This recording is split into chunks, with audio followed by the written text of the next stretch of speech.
Hoy voy a hablar con Verónica Schneck, actriz, directora y docente. Hablamos sobre las ventajas y desventajas de las clases de actuación por Zoom en el Por Ahora y sobre su proceso trabajando en Artaud de Sergio Boris, obra increíble que vi en 2019 con una textura muy argenta y un humor oscuro de ese que te hace reír de la tensión. También hablamos de los desafíos que vivió a la hora de montar Por Miserere, obra que dirige y estrenó en 2019 y cómo tuvo que trabajar para romper el costumbrismo. Ok, intro.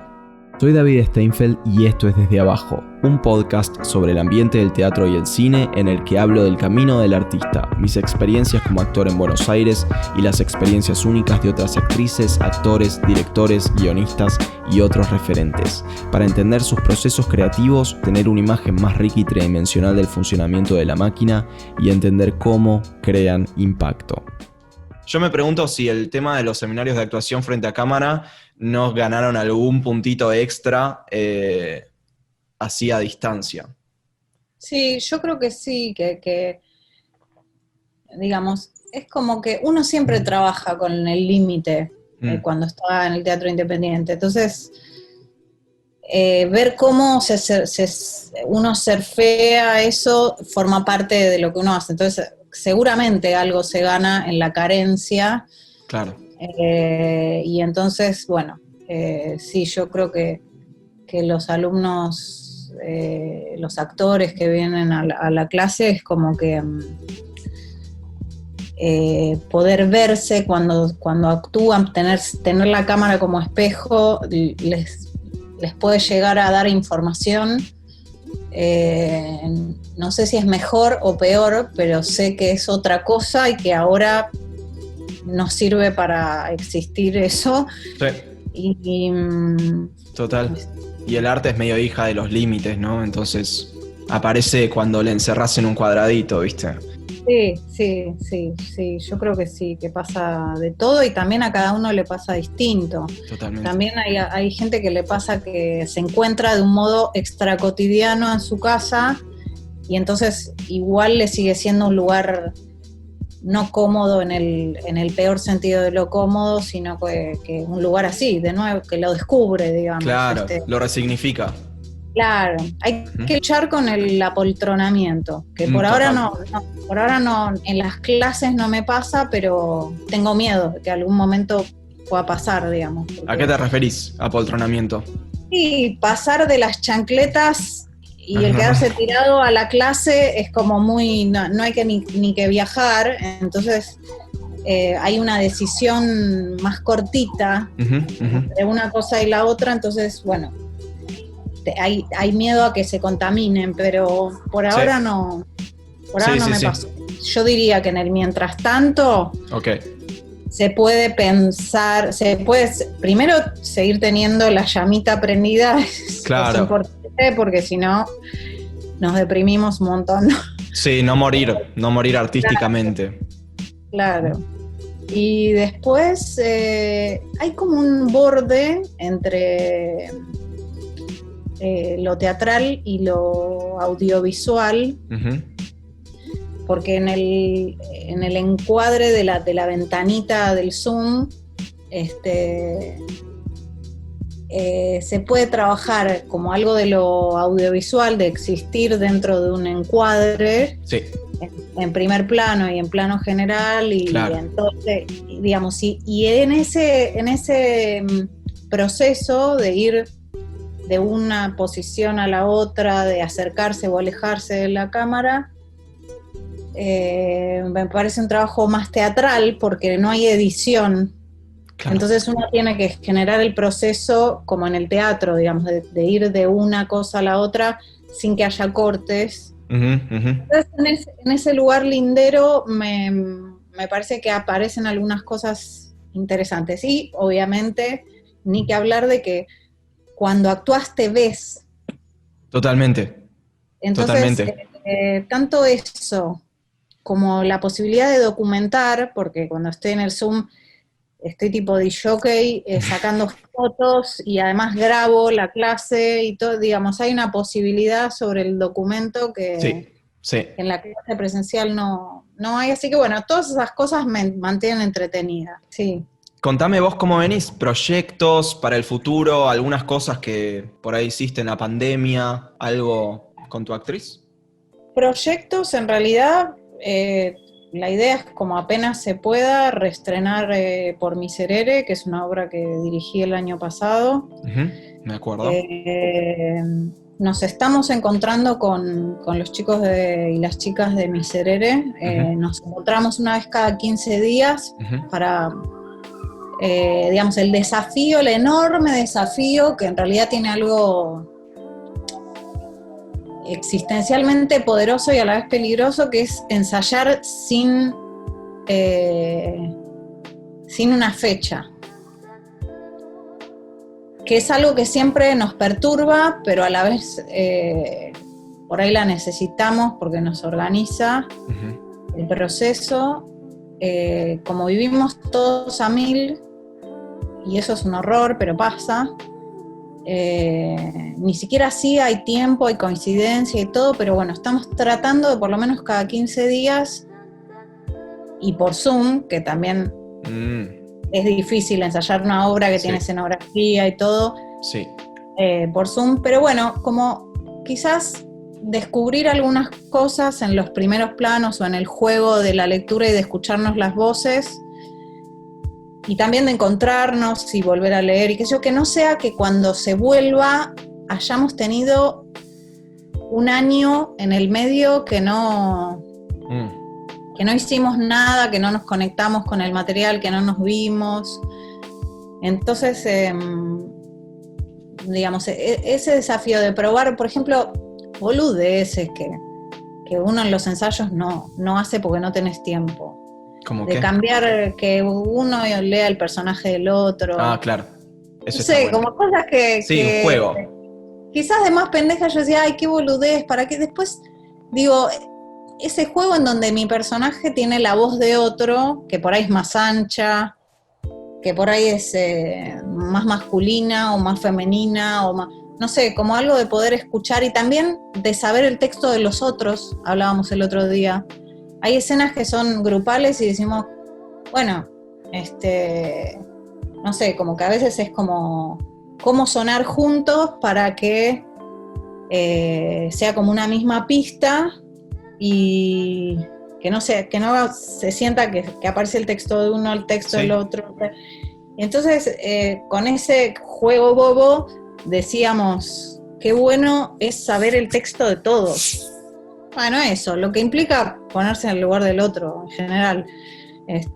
Pero nada, hacer algunos ejercicios mientras esperamos que nos mantienen los músculos aceitados, digamos.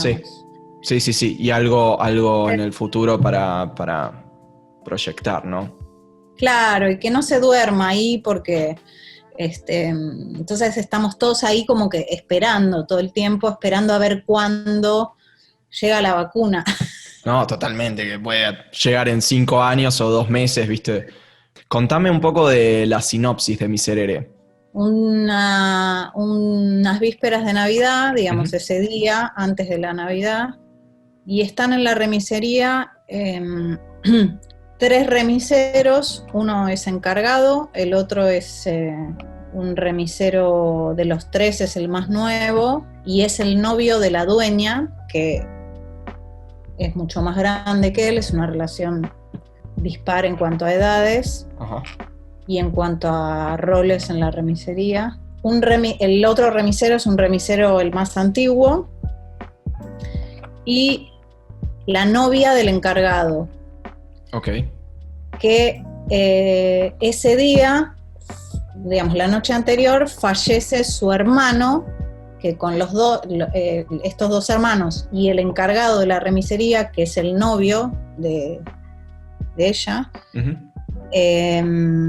tienen un negocio de cosas electrónicas. Ok. Aparte. Ok.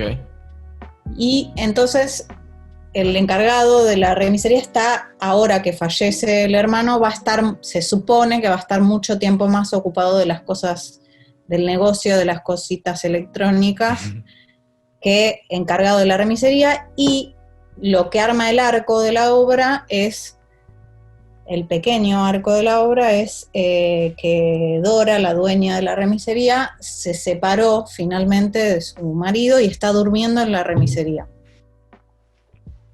Ok. Si pudieras definir más o menos algo que te costó un montón trabajar en esa obra, ¿podrías contar un poco de eso? Todo. ¿Sí? ¿Todo? ¿Sí? ¿Costó No, parirla?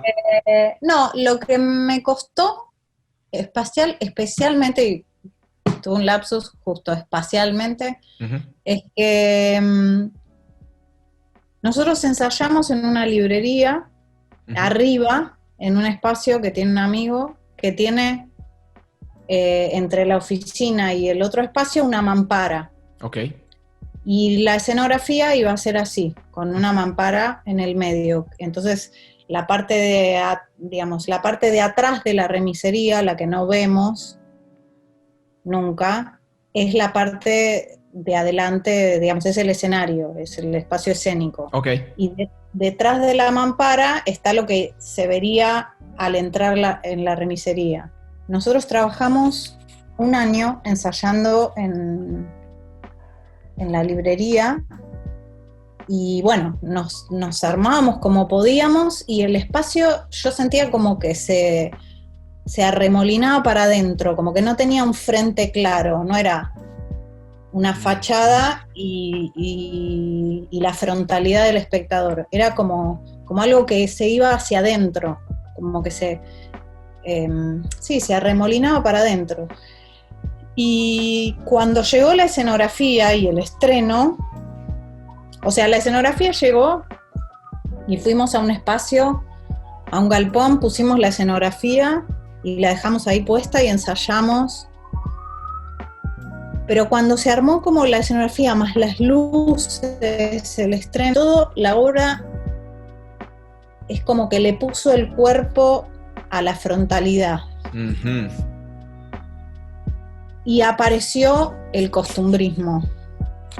Claro, Y fue duro, claro. Romperlo, ¿no? muy duro, Destruirlo. volver a recuperar eso que pasaba más hacia adentro, Claro.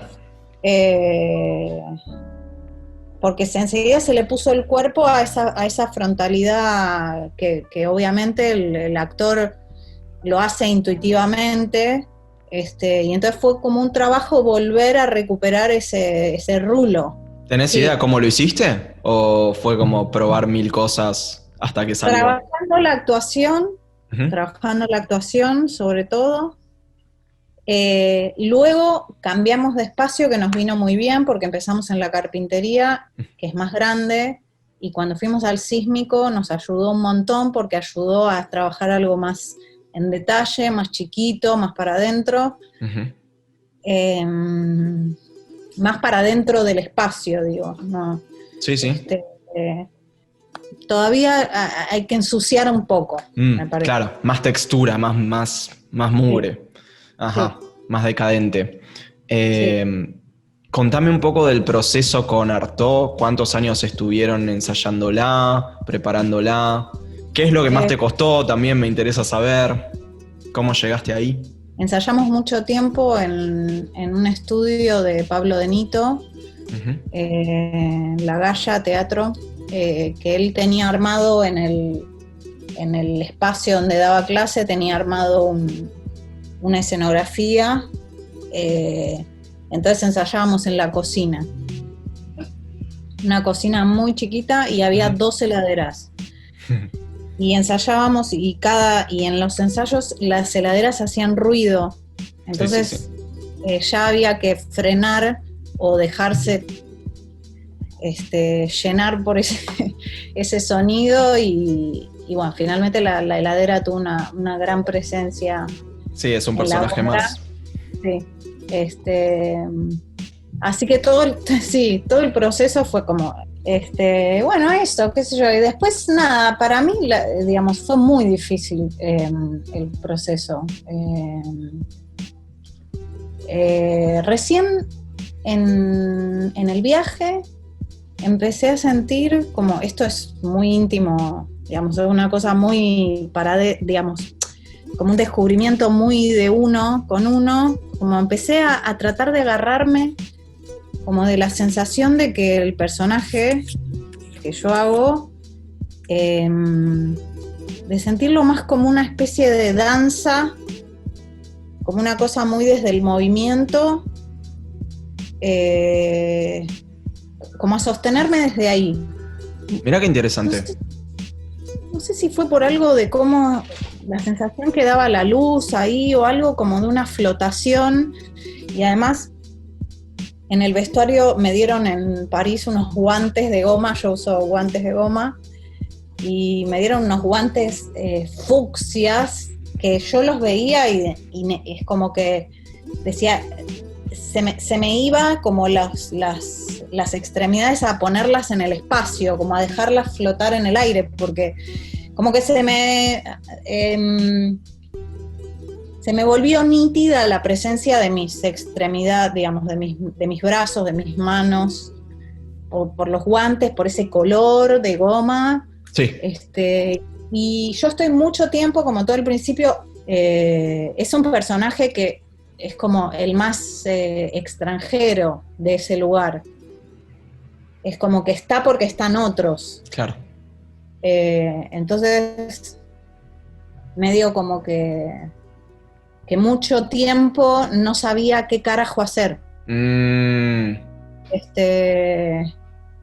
Era difícil encontrar una justificación para estar ahí, ¿no? Sí, sabía muy poco, mucho tiempo, supe muy poco de mi personaje. Ajá. De cosas específicas o de dónde agarrarme.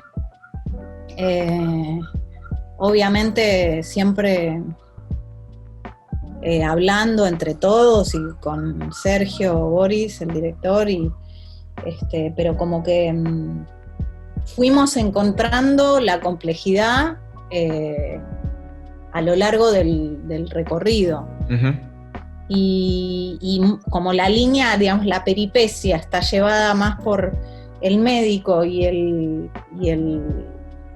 loco, los otros personajes como que engordan esa línea, pero bueno, fue como un proceso muy largo de generar una horizontalidad en las variaciones y en los distintos relieves y todo, pero como buscarle eso que uno siente cuando está con el cuerpo y que más allá de la dramaturgia y todo, decís, bueno, ¿desde dónde me agarro? ¿Desde dónde genero mi aporte también visual? Claro. ¿Desde dónde estoy contando con existir? Sí. Todo eso es como responsabilidad también de uno, de estar probando, produciendo, más en un teatro así, que es como muy abierto a la propuesta de cada uno también. Ok. Te pregunto, ¿desde dónde trabajaron? Desde la improvisación, ¿no? ¿Había una idea? ¿Había un guión? ¿Había algo? ¿O? No, había una idea de Boris de trabajar, digamos, a él le tocó Artaud y él quería trabajar,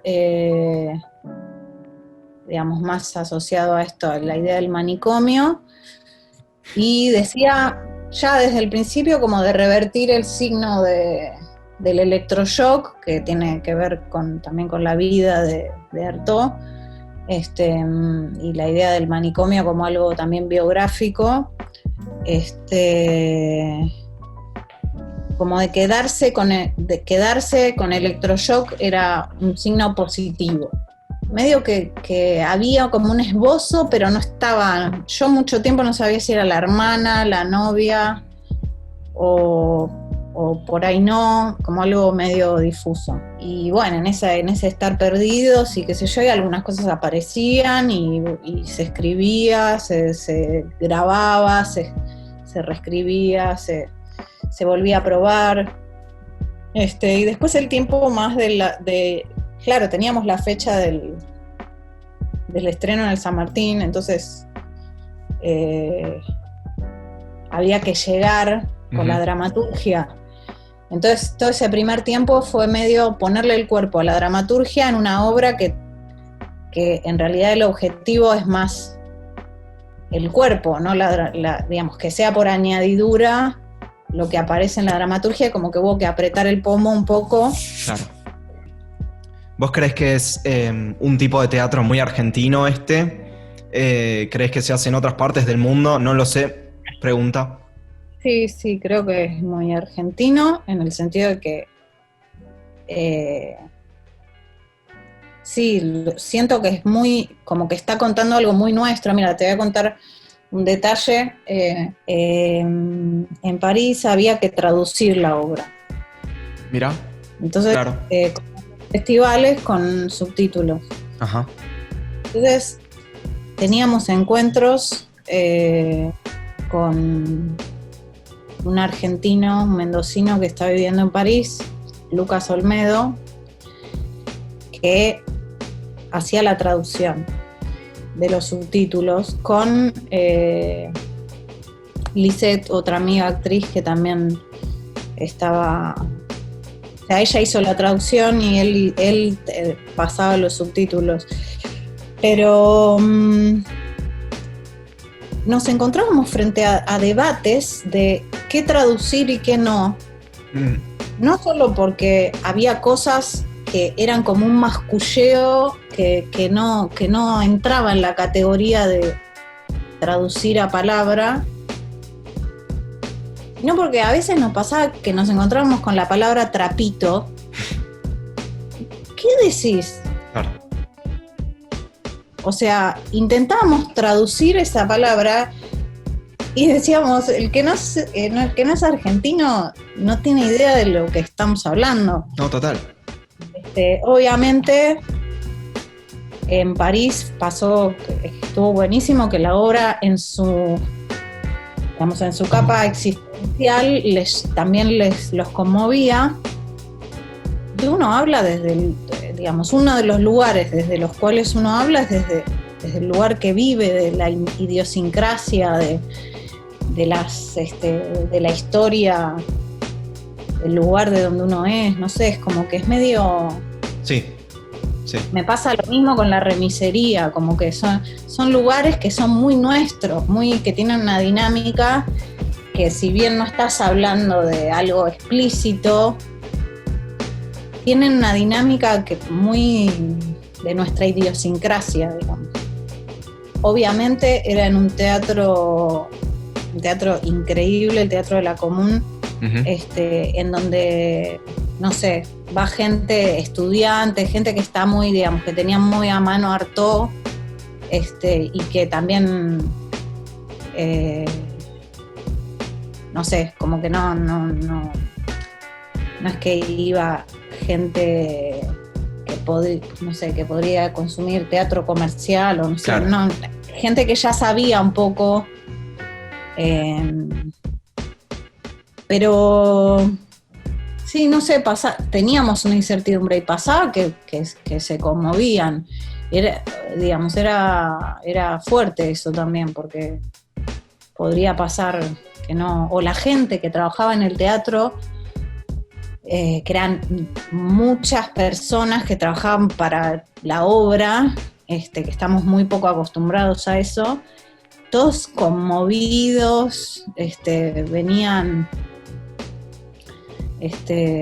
muy, muy emocionados, porque para ellos también, ellos decían que no era común ver un teatro así. Uh-huh. Igual está bueno, porque ese es como el éxito de la obra, viste, como es antropológico el asunto, o sea, puede trascender culturas, o sea, de acá de lo que ven, ¿a alguien le pega en su animal, viste? ¿O es un teatro lógico de texto y hay que entender palabras? ¿Viste? Claro. O si está lleno, ¿viste? Si está lleno, todos entendemos lo que pasa aunque no haya subtítulos, ¿viste? Nos quedamos por eso mirando así. Decían, entre Max, el productor, y Boris, y digamos, estábamos ahí, bueno, todos pensando un poco, pero como que también la directora del teatro, como que en un momento dijimos, hay que traducir menos y que estén más mirando los cuerpos decir las cosas en los subtítulos, las cosas que son necesarias para entender la historia, pero como reducir lo máximo posible para no llevar también la mirada hacia un lugar como intelectual de tener que leer palabras y estar más mirando la escena. La convivencia de los cuerpos en el espacio y ese espacio que está buenísimo para actuar también. Pregunta, un poco random por ahí, ¿no? Pero ¿qué oficio tendrías vos si no fueras actriz? Me interesa saber. Bailarina. Bailarina, ¿no? Sí. Sí. En realidad yo quise ser bailarina. ¿Esa era tu primera opción? Sí, no sé si lo pensé tanto, pero siempre bailé. Y el baile me da algo como solo placentero. No me da conflicto, la actuación me da algo placentero y también me quema la cabeza, me conflictúa, Claro. Se me mezclan. Sí, no sé, como más cosas. El bailar podría estar bailando todas las horas de todos los días. Como es lo máximo de placer. Es gracioso, es gracioso porque probablemente la razón por la que sos actriz es justamente por el displacer. Porque el placer lo tenés, pero es como que necesitas lo otro porque pasión es como ese gozo y dolor, ¿viste? Es como las dos cosas tirando de... Sí, igual yo creo que es cierto eso, pero yo creo que si yo hubiera sido bailarina finalmente... Sí. Me hubiera pasado lo mismo, hubiera tenido algo de no goce, o no de no goce, de no placer, porque es lo tuyo y empieza a pasar que algunas cosas no funcionan, otras tenés que mejorarlas, otras te sentís una boluda, otras decís, bueno, esto me sirve, pero acá no me sirve, o cómo hago para correrme de lo que ya probé, o cómo hago para eso que veo cuando dirijo, cuando actúo, no sé, como mil cosas que son problemas porque estás metido en el tema y porque cada vez se vuelve más complejo. Total. Sí. Bueno, Berito, gracias por tu tiempo. Me encantó charlar con vos. Querido David, igualmente, un placer. Dale, gracias por tu tiempo y por tus experiencias. Bueno, gracias a vos. Ok, este fue el episodio de hoy. Gracias por escuchar. Si te gustó, suscríbete para escuchar los próximos. También podés seguirme en Instagram en @David_Steinfeld.